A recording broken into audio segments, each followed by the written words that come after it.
toutes, bienvenue sur le plateau de la Grande Team. Ravi d'être avec vous encore ce soir. Et oui, un beau programme à vous proposer avec un maximum d'informations sportives. Président de fédération, athlète ou encore agent de joueurs. Et bien voici un petit peu les différents profils des invités qui se succéderont sur notre plateau. Et bien, je vous propose de suivre tout de suite le sommaire complet de l'émission. C'est parti pour la Grande Team. Au sommaire, ce soir, dans la Grande Team, LGT News.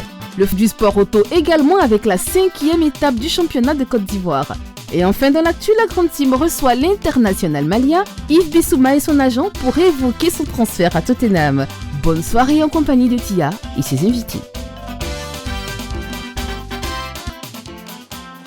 Bon, comme on vous le dit toujours, vous avez vu, on a encore mis une fois de plus les petits plats dans les grands pour vous permettre de passer une belle soirée. Voilà, 90 minutes et une question LGT qui va nous accompagner durant toute la durée de cette émission. On va parler justement du transfert de Yves Bissouma. Tottenham est-il un bon choix justement pour lui? Eh bien, exprimez-vous sur la page Facebook de la 3. N'hésitez pas à nous laisser un petit commentaire. On se fera un plaisir de vous lire. Et puis le téléphone qui sera à votre disposition, 27 21 59 93 99, sans oublier l'indicatif 00225 27 21 59 93 99. Bon, et bien voilà, vous connaissez le programme. On commence avec LGT News.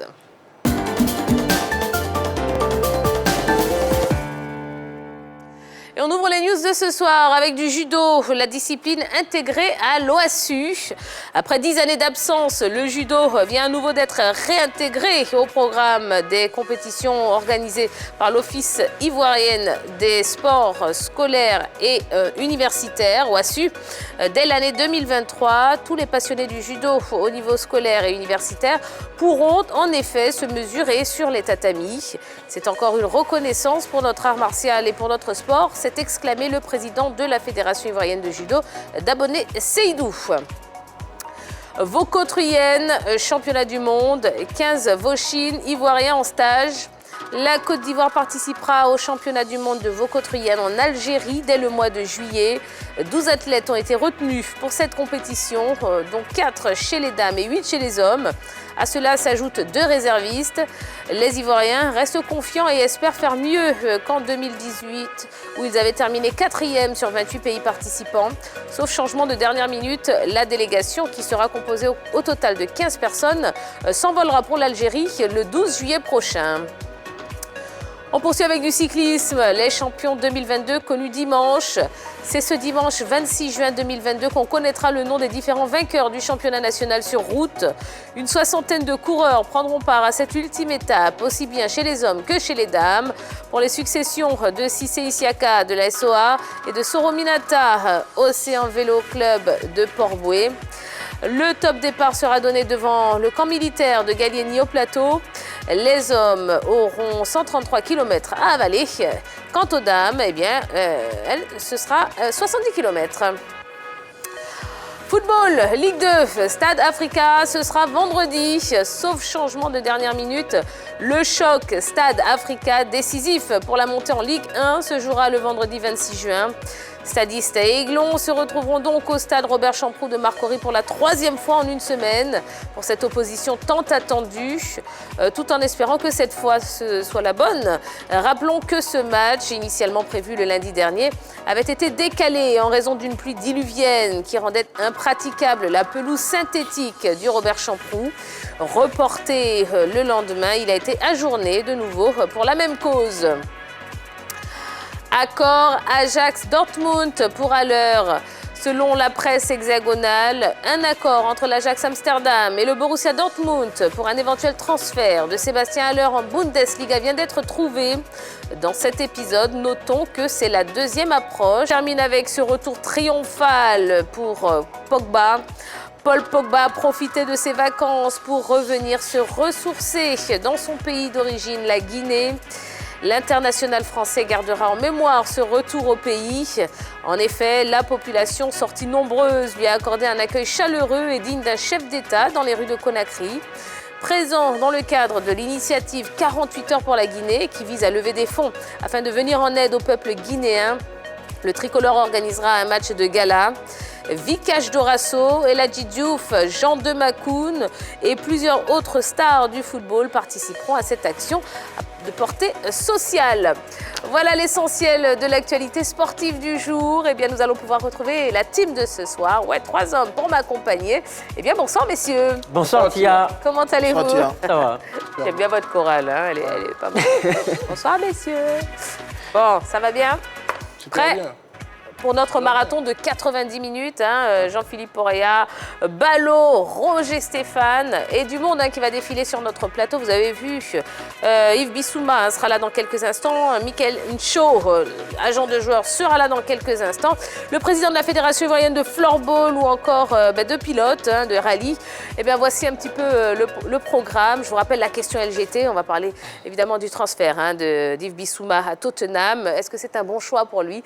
Eh bien, n'hésitez pas. Exprimez-vous comme d'habitude sur la page Facebook de la 3 qui est à votre disposition. Et puis le téléphone, on l'ouvrira. 27 21 59 93 99. Pour le moment, eh bien, on va parler floorball. Oui, c'est le focus de ce soir.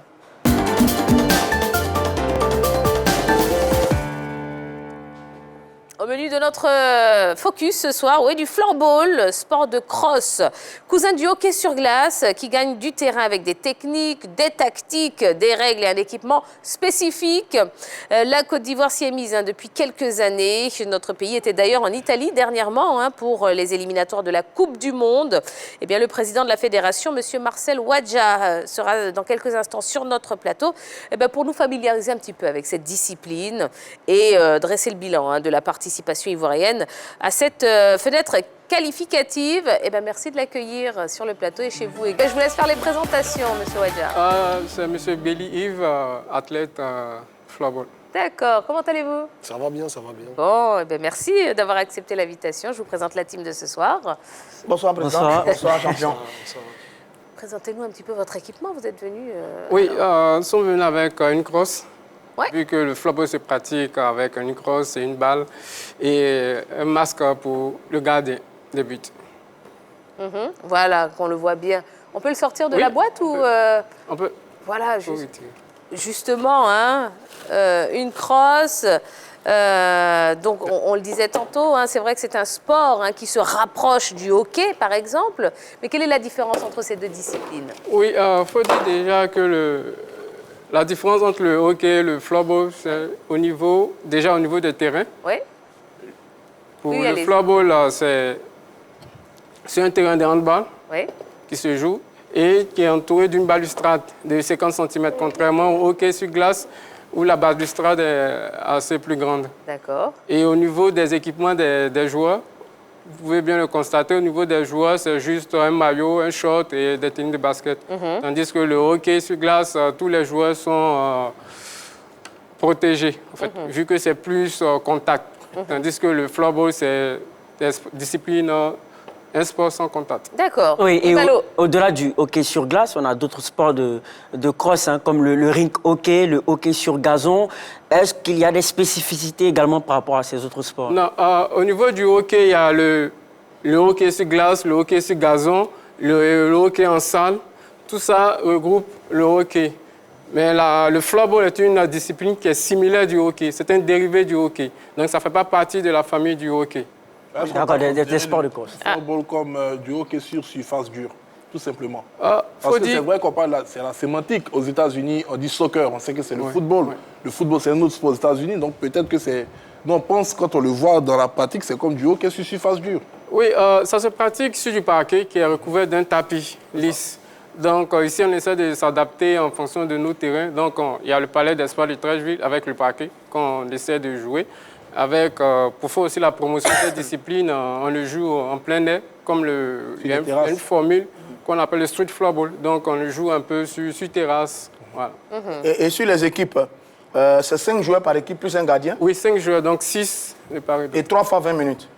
Oui, c'était 3 fois 20 minutes et ils ont essayé de modifier. Donc maintenant, c'est 15 minutes, 3 fois 15 minutes. 3 fois 15 minutes. Ouais. D'accord, on est passé de 60 minutes à 45 minutes. 45 minutes. Ok, d'accord. Alors, la Fédération ivoirienne de floorball, elle a été créée en 2014, si je suis bien informée, avant d'intégrer 2015. Ça a débuté en 2013-2014 et c'est en 2015, septembre 2015, que que cette discipline a été constituée. D'accord. Et quelques années plus tard, donc elle a intégré l'instance mondiale. Donc on peut dire quand même que c'est une jeune fédération. Ouais. Comment s'est passée l'implantation ici en Côte d'Ivoire? Il faut dire, ça a débuté d'abord à Accra, lors d'une formation du hockey sur glace, sur hockey sur gazon. Et c'est arrivé à Abidjan, nous sommes constitués avec les différents clubs pour mettre en place la fédération. Donc un an après, nous sommes reconnus. Ouais, un an après, nous avons été reconnus au niveau de l'instance internationale. Et nous avons essayé plus ou moins de faire le développement pratiquement sur tout l'étendue du territoire, compte tenu des problèmes au niveau des équipements. Donc ça s'est bien passé. Et en 2018, il y a eu la première participation de la Côte d'Ivoire aux Jeux mondiaux d'hiver avec le Special Olympics, présidé à son temps par feu Mme Dounalis, d'où la Côte d'Ivoire est revenue avec la médaille d'or et la troisième place avec la deuxième équipe. L'année suivante, en 2019, nous avons organisé la première CAN ici en Côte d'Ivoire, d'où 8 équipes, 8 pays, c'est-à-dire le Burkina Faso, le Togo, le Mali, le Cameroun. La Côte d'Ivoire a terminé deuxième au niveau des dames et troisième au niveau des hommes. Et au fur et à mesure, nous avons entrepris notre première participation au niveau international, c'est-à-dire les éliminatoires de la Coupe du Monde, d'où la première participation, la Côte d'Ivoire est sortie perdante. Et récemment, nous avons participé à notre deuxième participation, mais là encore, ça n'a pas été fait. D'accord, on va revenir dessus. Oui, justement, je vais le dire aussi. Quelles ont été les premières cibles au niveau des participants à cette nouvelle discipline? Est-ce que vous avez essayé de l'implanter dans les lycées, collèges, à l'université, ou bien, je ne sais pas, dans certains clubs? Quelles ont été donc vos premières cibles? Oui, la première a été d'abord les clubs. Ensuite, nous sommes dirigés vers les écoles. Donc les clubs existaient déjà même avant la formation au Ghana? Parce que vous l'avez dit, voilà. Il y avait des clubs qui existaient, comme des clubs omnisports et autres. Donc, dès que nous sommes arrivés, nous avons constitué certains clubs et il y avait des clubs existants déjà. Donc, nous avons formé et nous avons commencé la préparation avec eux et le développement avec eux. Et après ça, nous sommes rentrés dans les écoles, comme le lycée moderne d'autoroute avec le professeur Athanase. Là, nous avons commencé le développement, un projet Google Floorball qui consiste à faire le développement au niveau des dames. Ensuite, nous avons initié un Floorball Tour qui nécessite un peu d'aller un peu dans différentes régions communes pour faire la promotion, le développement. C'est ainsi que nous avons commencé. Et on sait très bien que ce sport-là est très implanté dans les pays scandinaves. Ouais. Est-ce qu'au niveau de l'implantation ivoirienne, est-ce que vous avez eu une aide particulière d'une structure scandinave ou internationale pour l'implantation? Oui, déjà nous sommes en collaboration avec la Belgique, d'où vient notre entraîneur, notre sélectionneur national qui est belge, qui vient ici pour faire des formations. Il y a aussi un grand club, République tchèque, voilà, à qui nous avons signé un partenariat qui nécessite de faire la formation, d'envoyer des athlètes et des encadreurs pour la formation. Et ils viendront ici pour faire une formation de grande masse. Mais justement, sur l'implantation, est-ce que vous avez le sentiment que le floorball est bien implanté sur le continent africain et en Côte d'Ivoire? Vous avez le sentiment là? Bon, au niveau africain, nous avons quelques pays. Ce n'est pas vraiment implanté partout. Vu aujourd'hui le projet de la Fédération internationale qui consiste à implanter dans tous les différents continents en vue de faire son entrée aux Jeux olympiques. Donc, ça progresse au fur et à mesure. Et en Côte d'Ivoire, ça avance? Oui, ça avance. 2014, vous êtes très jeune. Hein? 2014, vous êtes très jeune, mais est-ce que ça avance bien? Est-ce qu'il y a de l'engouement? Vous avez le sentiment qu'il y a une certaine catégorie d'âge qui s'intéresse au floorball? Il y a un mouvement. Est-ce que vous avez ce sentiment-là? Oui, nous avons ce sentiment. Raison pour laquelle nous avons initié plusieurs projets comme le Google Floorball avec les dames, le Floorball Street le Floorball Street qui nécessite de faire la pratique de la discipline à l'extérieur, c'est-à-dire sans le terrain qu'on voit. Voilà, sans le terrain, c'est-à-dire sortir du cadre même adéquat et aller vers la population. Et là, nous avons de l'engouement. Nous avons même lancé à Yamoussoukro. Nous avons plusieurs équipes à Yamoussoukro qui pratiquent cette discipline-là. D'accord. Alors, vous étiez récemment en Italie pour justement les éliminatoires de la Coupe du Monde Suisse 2022. Bon, malheureusement, on n'a pas réussi à décrocher le ticket. Qu'est-ce qui nous a manqué justement? Bon, je peux dire, nous n'avons pas eu de la chance parce que nous avons été face à des gens préparés. Voilà, c'est Alors c'est un problème de préparation, c'est pas un problème de chance. On peut dire la chance et la préparation. La chance, pourquoi? Parce que nous ne sommes pas, comme on dit, les conditions ne sont pas réunies comme nous le souhaitons. Parce que chez eux, en Occident, c'est comme, je dirais, ils ont toutes les conditions. Nous, on n'a pas toutes les conditions qu'il faut. Pour s'entraîner, il n'y a pas de stade adéquat. Vous avez vu le tapis, nous n'avons pas trop de tapis. Nous n'avons pas les équipements qu'il faut. Voilà, donc je peux dire, la chance n'a pas été de notre côté. Mais bon, on verra bien une prochaine fois, à la prochaine édition. Peut-être que nous pourrons faire mieux. Bon, il parle de chance. Je dis quand même, vous avez l'Allemagne, l'Autriche, la Slovaquie. Oui. Bon, c'est pas vraiment de la chance. Hein? Oui. C'est des pays très mieux organisés, plus forts que nous. Bon, ils vous ont demandé 3 défaites. Vous avez fait 3 matchs de poule, plus un match de classement face à l'Italie. Justement. Mais vous n'avez gagné aucun match. Oui, bon. Comme on le dit, ils ont beaucoup d'expérience. Nous n'avons pas l'expérience qu'ils ont. Mais comme je le dis encore, c'est une question de chance. Avec le temps, comme bon, pas pour essayer de nous donner un peu d'avantage, mais on verra avec le temps. On espère que le temps nous donnera de la chance. Mais qu'est-ce qu'il faut pour créer les conditions? Tout à l'heure, vous avez dit, c'est pas bien préparé, dans de mauvaises... Qu'est-ce qu'il faut concrètement? Bon, dans un premier temps, je dirais que le temps, d'abord. Et aussi, je peux dire tous les moyens, c'est-à-dire les équipements, le terrain, c'est-à-dire... Bon, je veux dire que tout. Il faut que tout soit en norme. Pour le moment, nous n'avons pas tout. Donc, on espère qu'on aura tout avec le temps. Mais le gouvernement nous aide. Le gouvernement nous aide énormément. Et ce genre de détails, c'est à mon président de vous répondre. Mais moi, en tant qu'athlète, en tant que joueur, je dirais que nous avons besoin de temps. Bon, d'accord, vous avez parlé de temps, vous avez parlé de préparation. Oui. Généralement, quand on constitue une sélection nationale, c'est sur la base des athlètes qui pratiquent un championnat pour qu'ils aient suffisamment de temps de jeu, suffisamment, je dirais, je vais parler encore de préparation locale, avant de se retrouver sur la scène internationale. Comment est organisé aujourd'hui le championnat de floorball? Oui, il y a un championnat qui se passe sur l'étendue du territoire. Nous avons aussi des clubs à l'intérieur, aussi à Yamoussoukro. La sélection a été faite aussi avec l'ensemble de ces athlètes-là. Il y a certains qui sont venus de Yamoussoukro et autres. Il y avait une longue préparation. Il fallait aussi rechercher aussi les fonds. Donc nous avons entrepris aussi certaines démarches, c'est-à-dire les ventes de maillots qui ont été vraiment achetés depuis l'Europe. Nous avons vendu plus de 50 de maillots qui ont été vendus en Europe. Nous avons vendu aussi des tasses personnalisées. Donc, nous sommes beaucoup suivis en fait, en Europe. Donc, au vu de tout ça, l'État, c'est-à-dire le ministère des Sports, il tient à remercier le DG des Sports qui a bien voulu au dernier moment nous aider au niveau des billets d'avion.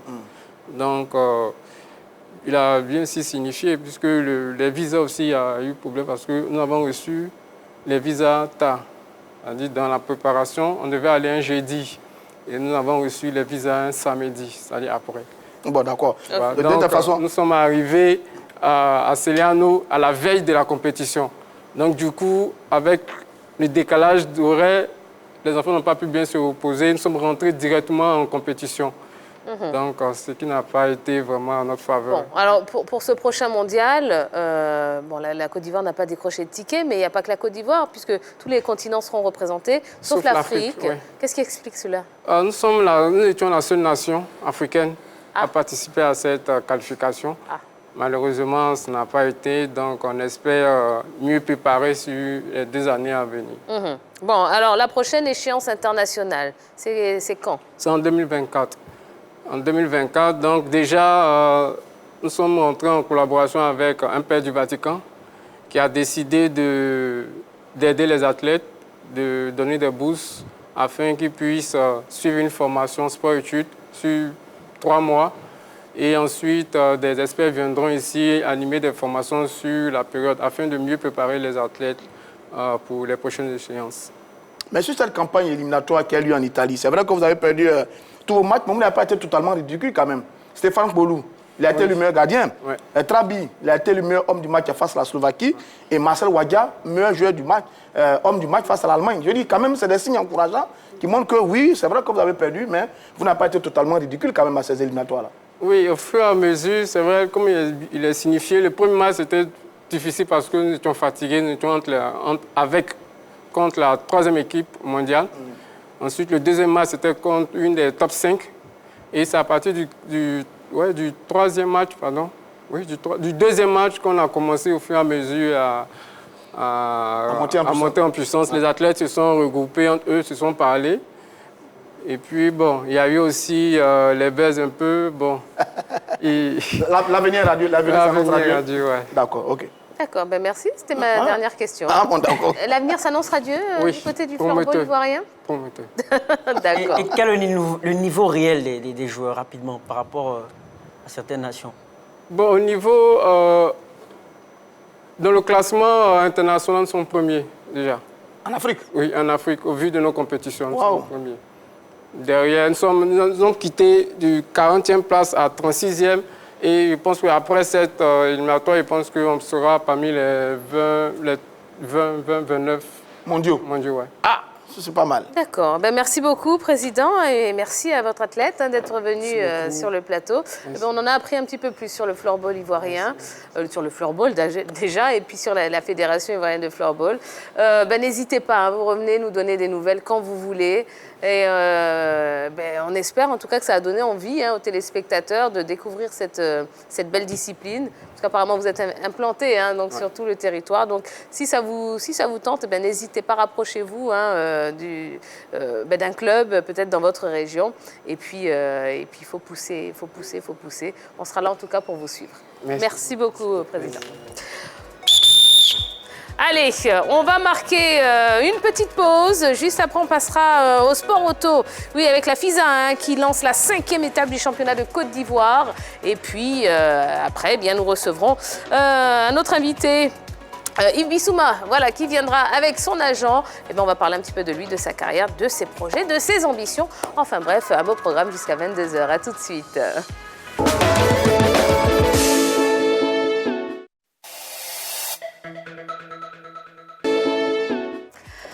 Nous sommes de retour sur le plateau de la Grande Team. Merci d'être avec nous. C'est la deuxième partie qui commence. Et oui, on a encore pas mal de choses à vous proposer. On aura du sport auto dans quelques instants. Et puis, juste après, le joueur de football, Yves Bissouma, avec son agent, viendront également sur le plateau.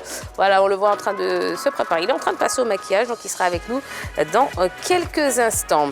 Voilà, pour le moment, eh bien, on va parler sport auto avec la FISA qui lance la 5e étape du championnat de Côte d'Ivoire. Oui, cette fédération ivoirienne qui continue de dérouler son programme d'activité. Ainsi, ce week-end, eh bien, les moteurs vont vrombir du côté de Yopougon à l'occasion du 2e chrono qui n'est autre que la 5e étape du championnat national. Membres du club organisateur, les pilotes Malik Gay et Barbary Alexandre seront avec nous. Pour plus de détails, eh bien, on va les accueillir tout de suite sur notre plateau.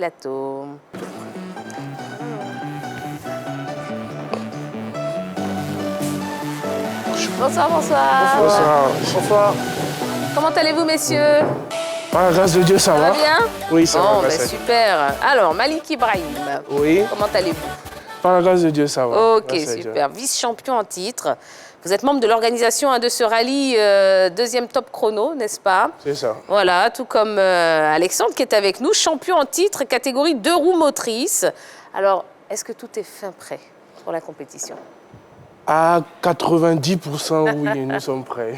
À 90%? Oui, à 90%. Ah, bon, qu'est-ce qui manque alors pour compléter les 10%? On attend juste le jour J. On attend que les voitures finissent d'être préparées comme il se doit et puis on va venir s'amuser.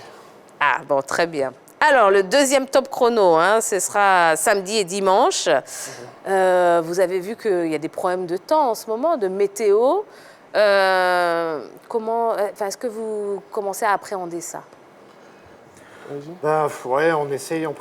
prie un peu là qu'il fasse beau là pendant 2 jours parce que sinon, comme on dit chez nous, ça va être un peu poteau-poteau. Ah. Donc on espère. On espère qu'il fasse un peu beau, que ça sèche un peu parce que sinon. Alors si justement il pleut, quelle est l'alternative? Il y en a ou pas? L'alternative, oui, il y en a toujours. Ça serait de reporter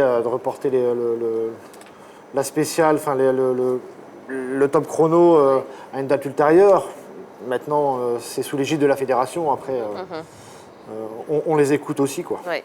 Oui, Balo. Et quelles seront les attractions de cette future compétition-là? Est-ce qu'il y a des choses particulières à attendre? Écoutez, on a la chance déjà d'avoir un beau circuit. On remercie d'ailleurs un de nos sponsors qui nous accompagne, qui est Ivoire Équipement, qui nous met à disposition le site, qui nous a mis à disposition aussi les machines pour pouvoir tracer ce site, enfin ce circuit. Donc le circuit déjà il fait 3,8 km, qui est déjà un beau petit circuit en termes de top chrono.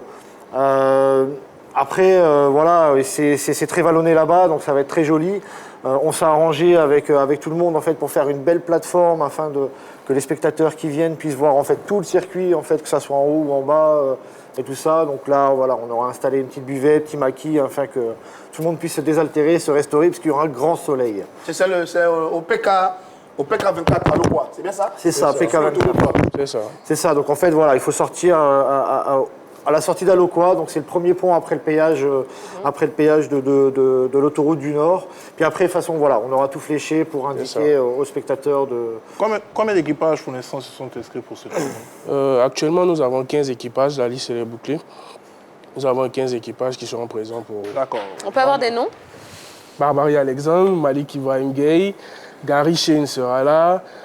Il y a vraiment des émérites pilotes qui seront là. Frédéric Nobou, etc. etc. Roland Lenoir. Roland Lenoir. Donc la question à se poser, c'est qui ne sera pas là parmi... On a l'impression que toute la crème sera là. Voilà, Oui, Il est absent ou pas? on regrette que Tino Abonjo et Hugo Borges ne soient pas là, mais bon, voilà, après, il y a des obligations familiales, donc bon. Mais c'est vrai que ça aurait été une belle C'est une compétition qui fait bien partie du championnat national. C'est ça. Tout à Le fait. championnat national des rallyes. C'est ça. D'accord.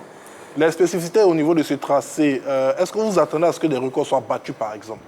Est-ce que c'est un tracé qui va favoriser, je dirais, plus de vitesse? Non, en fait, voilà, on a essayé de faire un tracé aussi bien pour les 4 roues motrices que pour les 2 roues motrices. Donc voilà, il y aura de la relance pour les 4 roues motrices, il y aura des virages très serrés pour les 2 roues motrices où nous, on va pouvoir s'amuser. Voilà, puisque Malik roule en 4 roues, moi je roule en 2 roues. Et voilà, donc on s'est arrangé pour faire plaisir à tout le monde. Mais voilà, il y a Beaucoup des de virages, très peu de lignes droites. Même si c'est vrai que... En fait, ce sera vraiment un mélange de tout. Il y a des lignes droites, il y aura des virages assez serrés, comme il a dit. C'est vraiment un terrain... Pour l'instant, il n'y a pas encore de reconnaissance du circuit. Hein. Non, pour le moment, non. Ça permet des accélérations. Tout Oui. ce qu'on aime dans le rallye sont les accélérations. C'est ça. C'est bon, est-ce que le site permet vraiment aux pilotes de faire plus de dextérité avec des accélérations, etc. On aura tout ça là-bas? Oui, il y a des lignes droites qui font, il y a 2 lignes droites qui font 300 mètres, donc voilà, on peut vite monter en vitesse. Voilà, enfin les 4 roues vont vite arriver, peuvent arriver au bout à 140, 150 même. Hein. Et combien de spéciales? En fait, un top chrono, en fait, c'est sur circuit fermé, en fait. Donc en fait, on fait le tour et puis en fait voilà, on le fait plusieurs fois dans la journée. Donc en fait, on va faire 3 ou 4 fois, je sais plus, j'ai plus le règlement en tête, mais c'est 3 ou 4 fois c'est 4 km sur la journée de samedi. Moi, j'avais cette question-là pour les responsables fédéraux. Malheureusement, ils ne sont pas là. Mais comme vous les côtoyez, vous faites le tour des localités quand même. Adzopé, Gaïwa, Assini, Boaké, Cocody. Qu'est-ce qui explique tout ça? Quel est l'objet? On veut faire découvrir le sport automobile, en fait. On a pu le faire découvrir. Je pense que la Côte d'Ivoire a assez d'ancienneté mais voilà, en fait, on se balade dans toutes les, dans toutes les localités. On l'a fait Boaké l'année dernière, d'ailleurs. On remercie la 3 de nous avoir suivis en direct là-bas. Voilà, après, il y a Beauville aussi. Oui, il était là. Voilà, un de nos consultants du jour. Tout à fait, merci. Il s'en souvient, il était très content, effectivement. On espère vous revoir, d'ailleurs. Ça a été difficile quand même à Boaké, hein, avec le retard. Il y a eu beaucoup de problèmes d'organisation, pratiquement. Pas forcément d'organisation. Après, voilà, on a eu la chance d'avoir les autorités avec nous. Donc voilà, ils ont aussi un planning, un agenda. Donc on a dû s'adapter à tout ça ce jour-là. Est-ce que là, pour cette compétition du côté d'Aloquois, on aura encore les... Logiquement, oui. Enfin, ça, c'est pas trop moi. Je pense d'organisation, est-ce qu'il y aura des autorités qui vont venir La surprise, on vous garde la surprise. Ah, d'accord. D'accord. Moi, il y a quand même quelque chose qui m'a un petit peu interpellée. Hein. C'est quand même le Automobile Club de Yamoussoukro qui organise. Alors, je me disais que naturellement, vous alliez organiser ça à Yamoussoukro, au pied de la basilique, et puis finalement, non. Pourquoi? En fait, il faut savoir que le Bandama, qui est la manche qui est au championnat d'Afrique, c'est fait à Yamoussoukro. Donc, il était opportun pour nous de ne pas toujours repartir au niveau de Yamoussoukro. Ce serait comme si le rallye se fait uniquement autour de cette grande ville. Donc, on a eu un magnifique terrain au niveau de Aloquois. Le tracé sera formidable. J'invite vraiment toute la population à venir parce que vraiment, ce sera... Les experts sont là. Bon, vous, en tant que pilote, comment vous avez préparé justement ce rendez-vous? Vas-y déjà. Déjà, on arrive en milieu de saison. Donc là, on fait ce rallye-là. Après, c'est la trêve. Les voitures ont déjà quand même pas mal souffert, hein, puisqu'on a fait le Bandama, qui est un rallye très très dur. Hein. D'ailleurs, c'est un équipage zambien qui l'a gagné. On n'a pas réussi à se battre contre lui. Bon, voilà.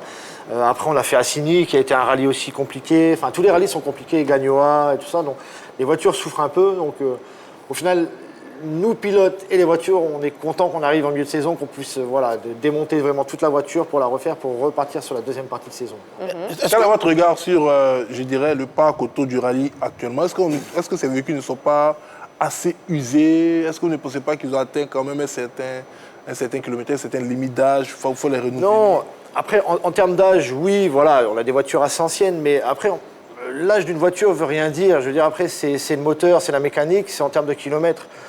Nos rallyes, on fait grosso modo, on fait 400 km. Donc la voiture on fait 5000 km par an. La voiture a 20 ans. Au final, on est à très peu de kilomètres au niveau moteur. Mais même après, enfin, on change quasiment toutes les pièces, on les change quasiment toutes les. En termes de compétitivité, il y a certains véhicules aujourd'hui qui, je pense, à cause de l'âge et autres, ne peuvent pas se faire homologuer au niveau international. Tout à fait. Vous ne pensez pas que ça peut avoir une répercussion sur la compétitivité des coureurs ivoiriens, si je peux... Non, des pilotes ivoiriens plutôt, excusez-moi. Non, parce qu'on peut prendre l'exemple actuel. Hein. Il y a aujourd'hui le WRC qui va rouler ce week-end au Kenya, hein, qui compte pour le championnat du monde. Oui. Ils sont dans le même cas que nous. Hein. Je veux dire, sur le plateau, ils vont partir, je pense, à 35 ou 40 voitures. Au final, il y en a 15 qui seront homologués FIA international. Quoi. Le reste, ça restera dans le championnat local, sous réglementation locale, comme nous on fait ici. Quoi. Et toujours au niveau de l'âge, justement, quand on parle de sécurité de course, est-ce que l'âge des voitures assez usées n'a pas forcément un impact sur la sécurité de course? Non, pas du tout, parce que ça, justement, comme la Fédération ivoirienne de sport automobile est affiliée à la FIA, on est obligé en fait de réhomologuer, enfin de resécuriser les voitures, même les voitures qui ont 20 ans. Aujourd'hui, moi, ma voiture, elle a 21 ans, voilà, elle est... Je veux dire, je pourrais partir à l'international avec cette voiture, sauf que voilà, au niveau de l'âge, voilà, un peu comme tout le monde, la FIA veut des nouvelles voitures. Donc, mais sinon, elle est parfaitement... Techniquement, elle est au point. Quoi. Techniquement, toutes les voitures sont au point. Après, on a des soucis. Bon, c'est la mécanique. Hein. Bon, achat de voitures, entretien, ça fait beaucoup d'argent. Si je constate seulement qu'il n'y a que 11 clubs qui sont affiliés à la FISA. Est-ce que c'est cet obstacle-là qui explique qu'il y a très peu de clubs qui sont affiliés à la fédération? Là, c'est vraiment un avis personnel. Ah oui. Je pense que, à mon avis personnel, c'est que déjà, le rallye en Côte d'Ivoire, depuis un bon moment, n'était pas tellement médiatisé. Mais il faut savoir que depuis, disons, 2 ans, assez d'efforts sont faits dans ce sens. Et on a commencé quand même à être un peu quand même médiatisé. Donc, qui dit média, dit forcément sponsor qui va arriver. Donc, quand il y a les sponsors qui arrivent sur les différentes compétitions, ça donne un peu plus de liberté aux différents pilotes que nous sommes d'exprimer un peu plus disons, notre art. Bon, avant qu'il y réponde, la fédération, c'est quand même depuis 1970. Hein. C'est ça. Une vieille fédération.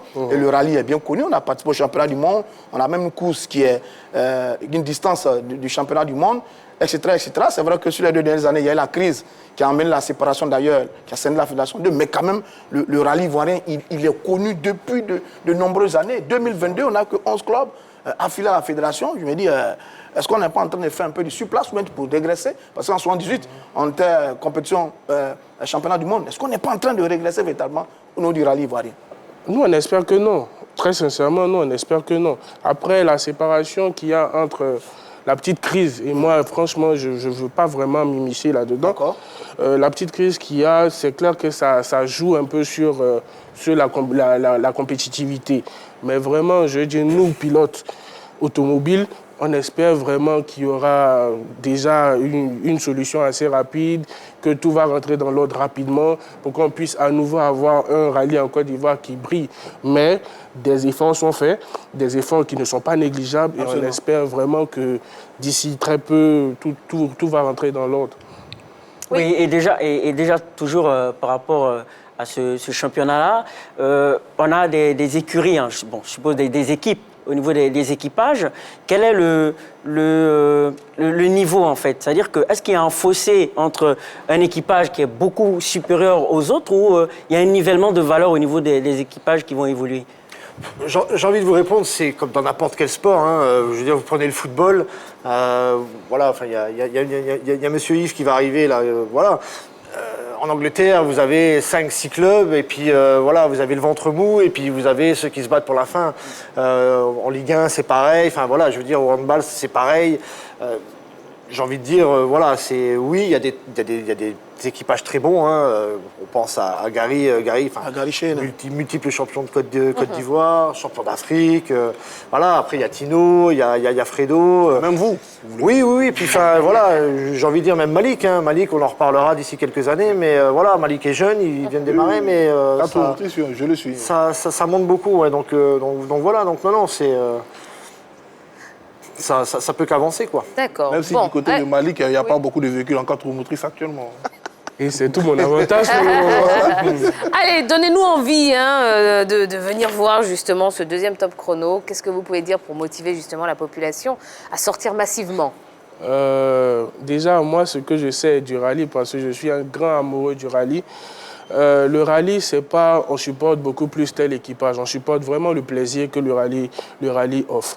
Ce top chrono qui va arriver, comme Alexandre l'a dit, il y a du roulant, il y a des longues lignes droites, il y a des virages qui seront assez spectaculaires. Donc ne vous faites pas prier cet événement. Venez, on va vraiment faire le spectacle et vous allez vraiment prendre du spectacle. Voilà ce que j'avais à dire. C'est un peu pour ça aussi qu'on a voulu le faire aussi à Abidjan et pas très loin. C'est pour que la population aussi puisse venir, parce que vous savez qu'en rallye, voilà, on est à Gagnoa, la voiture elle passe, après c'est la deuxième et puis c'est tout. Là, on a fait exprès vraiment que tout le monde puisse voir tout le circuit, tout le temps, et ça va être intéressant.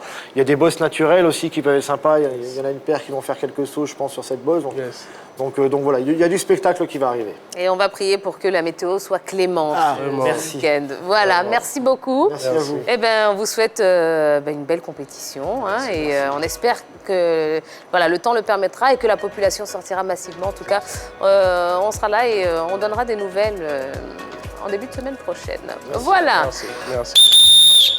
Allez, on va marquer une nouvelle pause. Dans quelques instants, eh bien, Yves Bissouma sera sur notre plateau. Voilà, avec lui, on va parler de sa carrière et de ses nouveaux projets. Oui, puisqu'il vient de signer à Tottenham. Donc, il fera évidemment l'objet de la question LGT de ce soir. Tottenham est-il un bon choix pour Yves Bissouma?